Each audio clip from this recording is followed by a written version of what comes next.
This is Doggy, and this will be my first ever Boomkin tutorial for 5.4. So all the information that you'll hear in this video is relevant to the current content patch.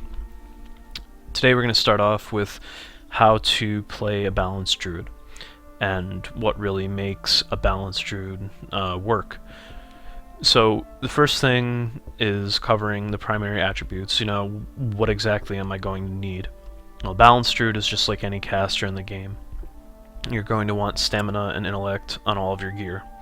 Spirit, it's also a plus, because for hybrids like Shadow Priest and Elemental Shaman and Boomkin, we gain 1 hit rating for 1 spirit. So it's equal in its ratio. Is 1 to 1. So those are your attributes for gear when you're searching and gearing up. Your secondary stats are hit rating, haste, crit, and mastery. Hit rating is the most important thing to have, because if you can't hit your target, you can't do DPS. So in order to reach hit cap in a raid, you need 15%. The hit rating that you need to achieve 15% is 5100 hit rating. Once you are hit capped, then you can move on to things such as haste and crit. The first haste breakpoint is 5273. This allows you to get an additional tick on both your Moonfire and your Sunfire. When you do this, you'll obviously see more damage, and your spells will cast a lot faster. So, after you reach 5273 haste, you are going to stack Critical Strike. Mastery is, even though it's been buffed, it's still absolutely terrible. And so when you get a piece of gear that has Mastery on it, reforge away from that first. Once you start gearing up, you're going to notice that your gear has a lot more haste on it. This is going to make you transition into the next haste plateau, which will be 10,289 haste rating. In order to obtain this, you're going to need an item level of at least 528 or higher, because you also want to keep some of that crit rating. Once you get there, any haste over 10,289, it's not that great. So you're going to want more crit or even mastery. Now that we know exactly what we're looking at in terms of gear, we're going to move on to the talents. The talent setup that I use, as you can see on screen, is Displacer Beast, Ysera's Gift, Typhoon, Force of Nature, Ursul's Vortex, and Heart of the Wild. If you're just gearing up and you just hit level 90, I would recommend using Incarnation and Heart of the Wild. If you're more geared and a little bit more experienced, and you have that 10,289 haste breakpoint, I strongly recommend switching to Trees. These talents are all personal flavor. Some of them are very fight dependent. Now, we'll move on to the glyphs, excuse me. The glyphs are very personal choice when it comes to MOP. And druids are all about utility. I choose to use Stampeding Roar, Stampede, and Prowl, just for the hell of it. Minor glyphs, doesn't matter what minor glyphs you use, they're all personal preference. I use Glyph of Stars, Stag, and Grace, just because Glyph of Stars makes me look pretty cool when my cloak procs and I'm in my gold challenge mode gear. So, now you know talents, you know glyphs. We'll move on to the rotation. If you're using Incarnation, you're going to want to start at 75 lunar energy, just one cast away from being in a lunar eclipse. The first thing you're going to do is you're going to pop Starfall.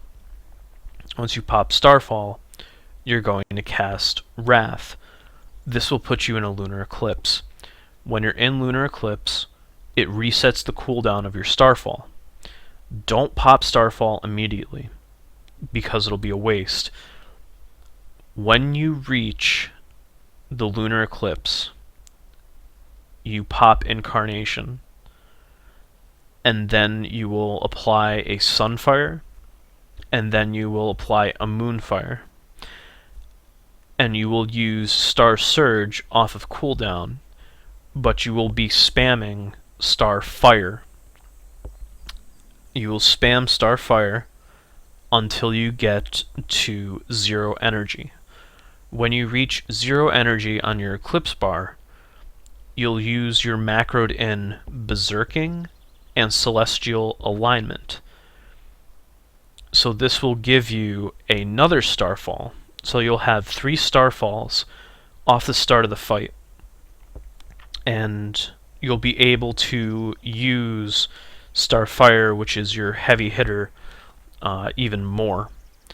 Then you just continue spamming Starfire while refreshing your dots. Celestial Alignment applies both Sunfire and Moonfire. So once you hit that Celestial Alignment macro, reapply both of your dots just by hitting Moonfire. As I said earlier, you'll spam Starfire all the way until you get to your solar eclipse. When you're in your solar eclipse, you'll refresh your dots. You do not want to dot clip, so try your best to refresh dots just as about they're going to fall off. So if you see a dot at like 5 and you reach a solar, don't automatically reapply it because you'll clip the dot. However, once you use Sunfire and a solar, you benefit from the eclipse damage, and that Sunfire dot you're going to want to tick down until it falls off before you reapply, because it'll be supercharged, so to speak. So once you're in solar, you'll use your Star Surge, you'll Star Surge on proc, and then you'll spam Wrath, and you'll go all the way over to the opposite side of the bar, and you'll be back into a lunar eclipse. One thing I did forget to mention, if you are raiding, you're going to want to pre-drop shrooms.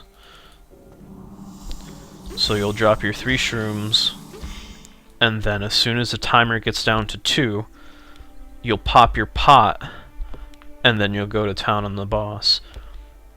It's a very easy rotation. However, movement does really affect your DPS. So playing Boomkin is kind of like playing chess. You want to think 4 moves ahead. So if you know when you're looking at the timer that the boss is going to do something where, say, he's going to, like, you know, do an ability where you're going to have to run out or you're going to have to dodge, try and pre-plan where you're going to want to stand. So, like, let's just say the mushrooms are the boss and I'm standing at max range. So all of a sudden, you know, I'm pew-pewing the boss and he does an ability where I have to dodge. So now I'm dodging, I'm not really having a chance to DPS. So if I know he's going to be sending something straight toward me, I'm going to just move really fast or just cat blink and then start DPSing the boss again. That's the balance rotation. It's very, very simple, but you have to know exactly where you're going to want to stand. So the next selection in this tutorial is going to be gemming. Everybody has their own way of gemming. I recommend the legendary meta. If you do not have a legendary meta, get the 216 intellect and 3% crit meta and use that in its place. For orange, depending on where you are in terms of haste and crit, you would be using a Reckless Vermilion Topaz, or Vermilion Onyx, I'm sorry, I'm thinking about the old school gems, and you would use a potent Vermilion Onyx, which you can see I have in my helm. Depending on your profession, the best min-maxing right now appears to be engineering and then X profession, whichever you want to do, because they're so close now, but engineering just really gives you a little bit more bang for your buck in terms of utility as well. Me personally, I was a jewel crafter and a leather worker, and I kind of stuck with that, subject to change in the next coming expansion. For your blue-green sockets, you're going to want to use a Wild Jade that has crit and hit, or you can use a haste hit gem. Doesn't really matter, just really depends. Intellect socket bonuses are nice. Is something that I would recommend that you go for. Something like this ring, it's good that it's a yellow socket so that I can socket pure haste or pure crit, because I am at the haste plateau. I socket crit in all my yellow gems, so this would be a smooth Sun's Radiance. Other than that, you're pretty much using the same gems. There's really no change up whatsoever. One thing to note, though, that balance is incredibly gear dependent. So if you hit 90, your damage is going to be low. Don't expect to be pulling, billions of DPS, because you're not going to do it. You're not hit capped. You're not even at the first haste plateau. You don't have any set bonuses, and you're still gearing. To put things in the proper perspective, I have a trinket from last tier. This trinket is still good. However, if a heroic version of the trinket that drops off of the first boss gets into my inventory, that trinket will be a 15,000 DPS increase. Not every piece of gear is going to be a 15k DPS increase. At the bare minimum, you'll see about a 500 to like a 1200 DPS increase. It just really depends. If you're going from like a quest green at level 90 to a Timeless Isle 496 piece, you're going to see a significant jump in your damage. But once you reach these plateaus, you'll see even more of a significant DPS increase. So this is pretty much the world of balance. It's not too difficult. It's just a matter of mastering eclipse cycles. You generally want to get from one side of the bar to the other, at a decent pace because of nature's grace. Other than that, my bar is set up to my personal preference. I've disabled my key bindings right now.